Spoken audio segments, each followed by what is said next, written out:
Hello there, we are here at the UNICEF office in Colombo, and today we are speaking to the Country Director of UNICEF, Mr. Tim Sutton. Good afternoon, Mr. Sutton. Good afternoon. How have you been? I have been very, very well, enjoying my time in Sri Lanka at this difficult time. So, one of the key areas that has been highlighted from this report is that there has been a very visible and apparent reduction in household income because of COVID-19, and this has sort of in turn resulted in reduced food consumption across households in Sri Lanka, which has also had an impact on nutrition, especially for children. Now, undeniably, this has a lifelong consequence, especially for children. So what can you say to us about the key findings of UNICEF through this report in terms of nutrition? Thank you. The report, first of all, is a regional report and covers the 8 countries of South Asia. And by comparison, Sri Lanka is doing quite well in comparison to our neighbours in South Asia. We have got the virus under control. There is no community transmission as such at the moment.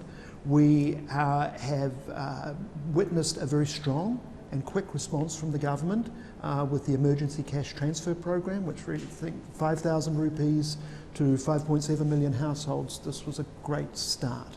But undoubtedly that is a great start, but more needs to be done, much more needs to be done. And you know, we have done some research which indicates that maybe up to 30% of the households that we surveyed have seen a decrease in food consumption. And that is mainly the more expensive items. Obviously the economic lack of income means that households reduce their expenditure on food, both in terms of quantity and quality. Sri Lanka, even before the COVID crisis, had a nutrition problem. And some people are quite surprised by this, but we have very high levels of wasting in this country, which affects under five-year-olds in particular. And I know our president is very aware of this. We met with him along with the rest of the UN system and the World Bank back in February and gave him a briefing on the findings of the research we'd done on nutrition and the work that we've done with the World Bank on the public expenditure review of what is spent on nutrition. So we were able to brief him, and I know he's seized by this issue. I actually met him before the election when he was still the candidate, and we spent 20-30 minutes talking about nutrition. So I know he gets it. But we have an estimate of 15.1% of children under the age of 5 who are suffering from wasting in Sri Lanka. Now, malnourishment or lack of food has devastating consequences if it is sustained over a long period of time. It inhibits brain development. It literally knocks IQ points off that child. It limits that child's ability to be able to reach their full potential. And there are economic studies which show that on average, a child that suffers from malnutrition over a prolonged period will earn on average 26% less in income over their lifetime than if they had had good nutrition. So it's critical. So there are a number of things that are being done and more needs to be done to intensify efforts to prevent child malnutrition.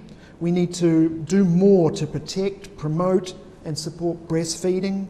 We need to make sure that there is better access to nutritious complementary food, and we need to strengthen support around adequate complementary feeding practices. So that time when a baby moves from exclusive breastfeeding around 6-7 months to taking in solids, this is a time of great fragility and risk. But the government is well seized of that. But much more investment needs to be made in this. We need to make sure that the supplementary foods, the therapeutic feeding, all of that is brought much, much closer to those families that really need it. And they are generally the families that are the poorest and furthest away from those services. We really need to strengthen our approach to detection and treatment of child wasting.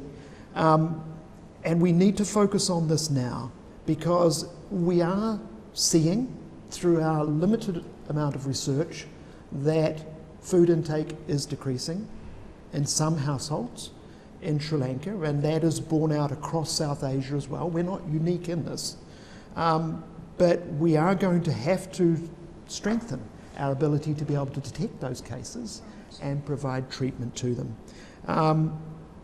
And I think that will require nutrition-specific responses, but also broader multi-sectoral responses. You know, getting children back in school is going to be really important for improving their nutrition, because while they're not in school, if they were getting the benefit of school feeding programs, it's much more difficult to deliver that food while they're not in school.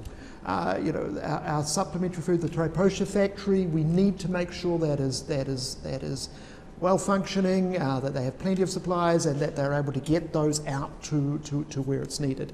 So there's lots to be done, and strengthening the whole social protection fabric that we in Sri Lanka have developed over the years and put around our citizens and our families. How do we make that stronger, more efficient, more effective, so that it is able so that families are able to spend what they need to be able to feed their children. Right. And we know that things like cash transfers are critically important to that. Right. Also, on the other end of this whole health and nutrition spectrum is the risk of obesity, especially when it comes to children in Colombo and its suburbs. We've understood that because of COVID-19, children are at home, they're more glued to their laptops, their tabs, and their computers. So they have very minimum, I'd say, outdoor activity, or to play with their peers, go to school, have that interval break, and so on. So there's that form of risk as well. And what can UNICEF maybe tell parents? Yeah, well, I think Sri Lanka does have a double burden of malnutrition. We do have alarmingly high rates of obesity as well, and so this is something, you know, lifestyles need to be adjusted to cover that. I know in our household we have also been in lockdown. I have 2 children at school, and we have instituted every morning during the lockdown we did PE with Joe Wicks, which was a YouTube thing, and we got the family to do it. You know, there are all sorts of things that people can do, but and I think parents understand that, you know, we can't sit in front of our screens all day, and children need to get out and need to do different things. That's been incredibly hard during the lockdown period, where you are confined to your home. But as things are opening up carefully, I think it's really important that we all make sure that we live and promote within our families as healthy a lifestyle as possible, and that's making sure we're eating good foods, but also exercise, whether it's post-COVID or whatever. You know, exercise is really important, and particularly for children who are learning. You know, they need that break. They need the stimulation, the endorphins being released in their brain by exercise. It helps. Yes, it does. So. All right, moving from nutrition to education. Because of COVID-19, children, millions and hundreds of millions of children across the globe had to rely on remote learning, smart learning, and e-learning.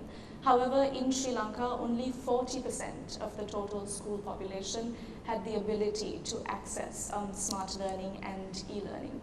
What can you say about the methods and sort of the protocols that this country could take in terms of bridging the gap of the digital divide? Yeah. We have just had the most enormous learning about how to do distance learning, and it's been incredible. And I am so impressed by what so many schools and teachers have done to make sure that education continues for their children. But you're right, digital does not have the penetration to reach all children, and particularly those children that are in poor or fragile households. They have suffered. But digital education is really important for us moving forward when schools are back. Because we've talked about this before COVID-19, What we need to be making sure that we are doing more for our children on is teaching them those, or helping them learn those 21st century skills that are going to help them succeed in the workplace. And that isn't just anymore the memorization of knowledge. It's about learning the skills of investigating and finding and working with other people, working collaboratively. Those transferable skills are so important. Sri Lanka has done a fantastic job. I mean, the radio programs, the TV channels, the online learning are fantastic. And I know we have supported the government to make sure that every grade 1 and grade 2 students have received a package of materials delivered to them that they are to complete and bring back to school when school starts again. So I think the government has really tried to make sure that every child has been able to continue learning in some way. It's been a tremendous strain on parents. You know, and a tremendous strain as parents are also juggling working from home sometimes, and all these things. It's a new territory for parents and the students during this time. I have 2 children at home. I understand all of this. But, you know, it's been remarkable learning, and what we are really hopeful, and I know the Ministry of Education is working through these issues, is how do we then build on this experience that we have? You know, we've shown that digital distance learning can work, and when it is resourced well, it can be an effective way for children to learn. And so that opens up all sorts of ideas with regard to, you know, even remote areas where it's difficult to post teachers. Are there digital solutions that can help improve the quality of education in those hard to reach areas? It's a wonderful area to explore more, and the learnings of the last 2 months, 3 months, 4 months must be captured and built upon. We are really thankful that the government has put in place a plan to return children to school, and that starts, you know, in a few weeks' time. And it's really important that that return to school is done in a safe way, and that people have confidence in the school being a safe place to return to. We have had experience in the not too distant past on this. After the April bombings last year, when schools were closed and reopening, it took a while for parents to have the confidence that the school was safe to have their children return to. And that's something that we all need to work on, to build and to provide those assurances. So I know that the government is making sure that there are adequate water and sanitation facilities in every school. Hand washing is still really important, you know, and so making sure that these facilities are in place is really important. Whether the government and the Ministry of Education can do all of that itself, I hope they can, but it's also going to require the community committees around schools to get engaged and help schools to make sure that they have those essential facilities in place so that parents and children have the confidence to be able to return to school in a way that is safe. They are able to be socially distanced, if you like, or physically distanced in an appropriate way, but hygiene practices are there, and because, you know, school is so much more about learning. It's about the socialisation, it's about developing meeting friends, soft skills, and all of that. And, you know, the sooner we can help our children get back to that, the better. But it's great that the government is really leading on this, and of course that's all enabled by the fact that we've been so successful in, to date, controlling the spread of the virus in Sri Lanka. Mr. Sutton, also something that we noticed during this pandemic is that there has been an alarming increase in violence, and especially domestic abuse, which can have direct as well as indirect impacts on children. Now, a lot of countries have taken measures to sort of introduce aid packages, special stimulus, and so on. How has Sri Lanka sort of fared in terms of their help through ways of counselling, guidance, and even hotlines during this period for children as well as adults who are facing abuse and harassment? The issues of violence in our communities were here before COVID-19, and they will be here after COVID-19. Sri Lanka has committed itself to working to eliminate violence against children by 2030, and we are determined to help them do that. I remember going to a meeting with the Presidential Task Force and asking that social workers, social welfare workers, be declared essential workers so that they could move around during the lockdown. And that was done almost immediately as soon as that was asked. I think it was asked by us and NCPA and others. But the government reacted very quickly and made sure that social workers in the communities were essential workers and were able to move around during the curfew. But there is no doubt that during the time of the lockdown, or however we want to term that in Sri Lanka, there was an increase of increase in reported cruelty to children as a proportion of the number of cases that were received over the hotline by NCPA. NCPA and other organisations did a fantastic job of maintaining those hotlines 24 hours a day and promoting those, and they have enabled their staff to be able to work at home to follow up on cases. So great work was done. The reported cases on the hotlines have now returned to more normal levels as the lockdown has eased, but it's certainly when you place families under those conditions, which were totally essential at that time, and that comes along with financial and social stress and all those sorts of things. That stress, unfortunately, has been expressed in some cases in violence and cruelty to children and violence against women, etc. This is an issue that Sri Lanka really does need to tackle over the longer term. I think the response has been good, but tackling this issue over the longer term is critically important. And it's similar to the nutrition case that I was making before, when a child witnesses or is exposed to violence, it has a physical effect on their brain. Chemicals are released in their brain which inhibit the brain's development. And so if this is prolonged over a period of time, this exposure to violence and abuse and neglect, then the child's brain does not develop in the same way. We know this through brain scanning technology now. So this is, again, for Sri Lanka to move forward and develop as an upper middle income with aspirations to be a high income country in the next 10, 15 years. We need to tackle this issue because we are directly impacting on the productivity and the potential of all those children that are being exposed to this disease in our communities. So. Right, and another problem I think that was highlighted in this report is that in the coming 6 months, a lot of children will be pushed to poverty because there are already hundreds of millions of children, rather, who are in poverty already.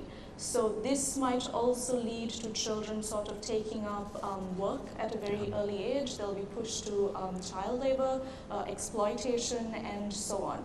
What has UNICEF's findings and stance been on this, especially for the coming 6 months? Well, I think in Sri Lanka we are, again, a little different from our neighbours in the region who still have a very large child labour problem. Here in Sri Lanka, child labour has almost been eliminated, and we are working very closely with our friends and various organisations, including ILO, to monitor this situation. But you're right, crises that put pressure on families, there are coping mechanisms that are put in place, and there is the risk that children could be more subject to exploitative child labour. And that's something that we need to be very careful of. And that's why we are firmly advocating in this report, and indeed in other work that we are doing, that we must make sure that we are providing the social protection safety nets for families that They need it at the moment. And so ideas like a universal child benefit and building on the responses that the government has already taken are going to be critical for the next 6-month period. And this idea of cash transfers and making those universal so that we are able to get money to families everywhere that need it. And this isn't just a crisis for the very poorest families. This is also a crisis for so-called middle-class families as well. A lot of people are feeling this pressure. So the more that we can do in terms of universal cash transfers to help that problem, the more secure we are able to make families, we reduce the risk of things like child labour, we reduce the risk of children staying out of school, dropping out of school, not returning to school. We reduce the risks of even greater levels of malnutrition. These are the things that we need to do. We reduce the risks of or the pressures that lead to domestic violence. So this is one of the key arguments that this report puts forward and that we are talking about with the government as well. Right. So any final remark that you would want to let everybody know regarding the findings of this report and what we could expect in the coming few months in terms of access to healthcare for children? We've spoken about education already, we've spoken about violence, exploitation and abuse. But I feel like children also need essential vaccines, especially in this part of the region. And according to this report, about 7.7 million children are at the risk of not being able to access these essential life-saving, I would say, vaccines. And again, congratulations to Sri Lanka. There was a pause in vaccination services at the height of the pandemic here in Sri Lanka, when services were not able to be reached because people were not able to move around. Those services have largely been restored, and vaccination programs. Sri Lanka has just such an amazing record in this area. I mean, this is the country that made sure every child was vaccinated on both sides of the civil war. And the government did that. I mean, they made sure that vaccines got into the areas that they didn't control at that time. This country knows immunisation, and this Sri Lanka in this report is a little bit of an outlier because we have been able to re-establish those services already. There needs to be more done to encourage families to bring their children back in for the immunisation services, and they'll find that catch-up doses are available and all those sorts of things. The government, Ministry of Health has done a great job in organising this. And I think that's a major theme of this report that I take out of it, is that, these issues are all relevant to Sri Lanka, but we see action here. And we are seeing that the government has taken steps. Are those steps sufficient? Are they enough? They're great, but we need to do so much more. And 2 months of cash transfers is great, but we are really now starting to feel the economic pinch. And we need to make sure that we are able to support those families that need the support. And so there's great progress done. Big ticks, all of that. And to be a foreigner living in this country, going through this time, I am so impressed. There are very few other countries in the world that have done as well as Sri Lanka with the tools that Sri Lanka has. It's truly remarkable. But now the real challenge is there, and we have so much more to do. And those are going to be tough decisions for the government. It's about making sure that significant resources, probably at least up to 2% of GDP, is invested in social protection now for the next 6 months. And we know through economic modelling that this will help Sri Lanka recover faster, better. And so if we are able to sustain investments in social protection through universal cash transfers to children, to disabled people and to the elderly, we can reach 82% of households in Sri Lanka. And we know through economic modelling that by the beginning of next year, by 2021, we will be back where we were had there been no COVID. And if those investments are sustained throughout the next decade, we will have a growth rate that is at least 4% higher than we could have expected. So these are the kinds of decisions that we really do hope the government looks at and moves on in the very, very near future. And I hope we can support them to take those necessary steps. Well, there you have it. It was such an insightful conversation with you, Mr. Sutton. Obviously, I think this time will be quite crucial, not only for children, but also for parents. And it's wonderful to know that UNICEF has taken all these measures. So I think all of us will have to wait and see how the next few months will pan with this new normal setting in Sri Lanka as well as across the globe. So for the News First team, I'm Dasni Atada. Good evening.